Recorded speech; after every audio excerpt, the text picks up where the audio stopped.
Assalamualaikum warahmatullahi wabarakatuh. Selamat pagi anak-anak, bagaimana kabar hari ini? Luar biasa, alhamdulillah kita tetap diberikan kesehatan sehingga kita bisa bertemu lagi dalam pembelajaran IPS tema 4 materi tentang kerjasama ASEAN. Hari ini kita akan belajar tentang kerjasama ASEAN bidang ekonomi. Kompetensi dasar menganalisis posisi dan peran Indonesia dalam kerjasama di bidang ekonomi, politik, sosial, budaya, teknologi, dan pendidikan dalam lingkup ASEAN. Tujuan pembelajaran dengan diskusi dan mencari informasi, siswa mampu menjelaskan peran Indonesia dalam berbagai bentuk kerjasama di bidang sosial budaya dalam lingkup ASEAN dengan tepat. Setelah diskusi dan mencari informasi, siswa mampu menyajikan informasi tentang peran Indonesia dalam berbagai bentuk kerjasama di bidang sosial budaya dalam lingkup ASEAN dengan tepat. Baik anak-anak, kita akan mulai kerjasama ASEAN di bidang ekonomi. Yang pertama, sektor industri. Dalam sektor industri, ASEAN telah mendirikan AICO atau singkatan dari ASEAN Industrial Cooperation,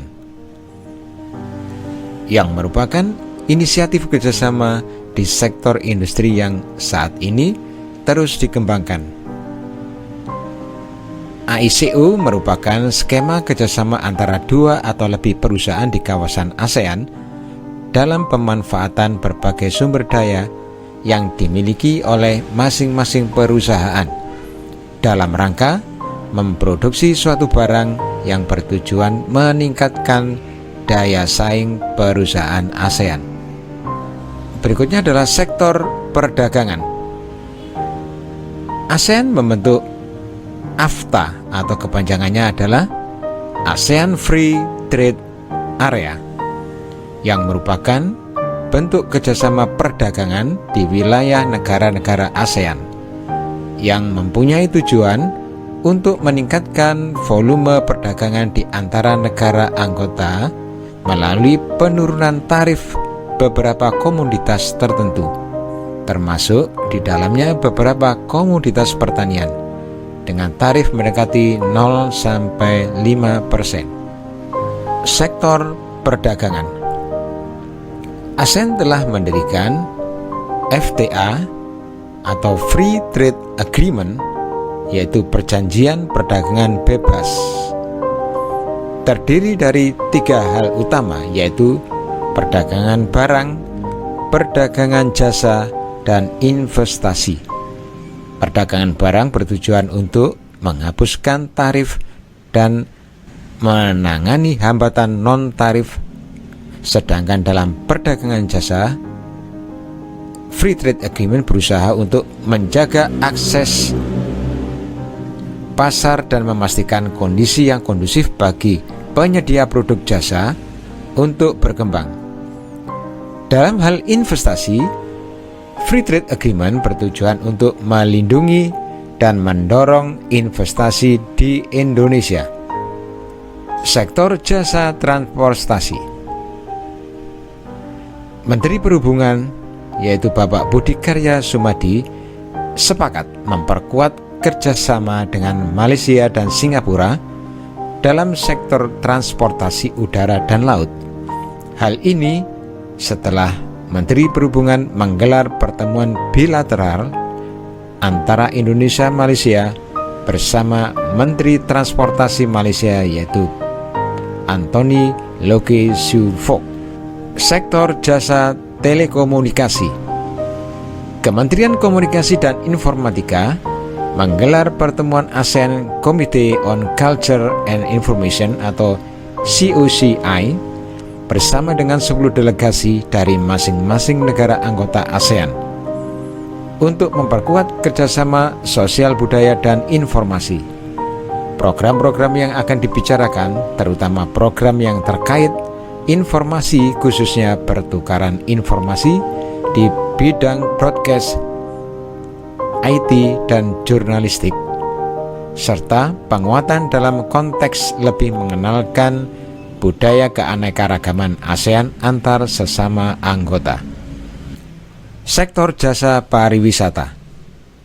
Para menteri sepakat membina koordinasi ASEAN dalam mempercepat pertukaran informasi tentang perjalanan, terutama terkait standar kesehatan dan langkah-langkah lain yang diperlukan anggota ASEAN dalam mengendalikan penyebaran COVID-19 melalui peningkatan operasi Tim Komunikasi Krisis Pariwisata ASEAN atau disingkat ATCCT. Sektor jasa keuangan. ASEAN mendirikan ASEAN Finance Minister and Central Bank Governors Meeting atau disingkat AFMGM adalah pertemuan Menteri Keuangan dan Gubernur Bank Sentral negara-negara anggota ASEAN yang bertujuan untuk membahas perkembangan ekonomi global dan regional, tantangan-tantangan kebijakan yang dihadapi di kawasan ASEAN, serta kerjasama ekonomi di ASEAN. Sektor komoditi dan sumber daya alam. Masing-masing negara mempunyai dan menghasilkan sumber daya dan komoditi yang menjadi keunggulan tersendiri. Sumber daya dan komoditi yang ada akan menjadi barang-barang yang akan diperdagangkan ke luar negeri atau diekspor. Seperti yang diketahui, ekspor merupakan sumber utama bagi devisa negara. Secara umum, komoditas ekspor terbagi menjadi dua, yaitu migas dan non-migas. Sektor pertanian dan kehutanan. Untuk meningkatkan produktivitas pertanian, yang kedua transfer ilmu pengetahuan dan teknologi, efisiensi manajemen pertanian dan kehutanan, dan untuk mengekspor hasil pertanian. Sektor energi dan mineral. Ketahanan energi nasional dapat lebih cepat terrealisasi melalui kerjasama dengan negara-negara lain dalam tataran regional dan global. Membangun kemitraan berkelanjutan dengan berbagai pihak merupakan bagian penting untuk memperluas akses terhadap energi. Sektor usaha kecil dan menengah. Program yang diinisiasi negara-negara anggota ASEAN ini bertujuan untuk mendorong penggunaan produk lokal dan ekspornya melalui belanja daring untuk produk-produk UKM Indonesia. AOSD 2020 juga merupakan ajang promosi keberagaman produk Indonesia dengan menggandeng Gerakan Nasional Bangsa Buatan Indonesia atau Gernas BBI. Pembangunan ASEAN melalui ASEAN Foundation. Program-program ASEAN Foundation adalah sebagai berikut. Meningkatkan identitas dan kesadaran akan ASEAN atau Promoting ASEAN Awareness and Identity. Meningkatkan interaksi antara berbagai pemangku kepentingan ASEAN serta membangun kemitraan atau exchanging interaction among various ASEAN stakeholders and develop partnerships.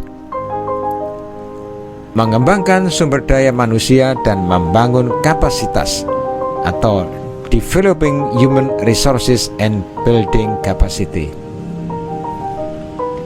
Menjembatani kesenjangan sosial ekonomi dan pengentasan kemiskinan atau addressing socio-economic disparities and alleviating poverty.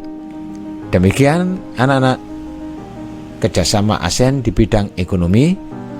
Saya akhiri dengan membaca hamdalah alhamdulillahirabbil alamin. Assalamualaikum warahmatullahi wabarakatuh.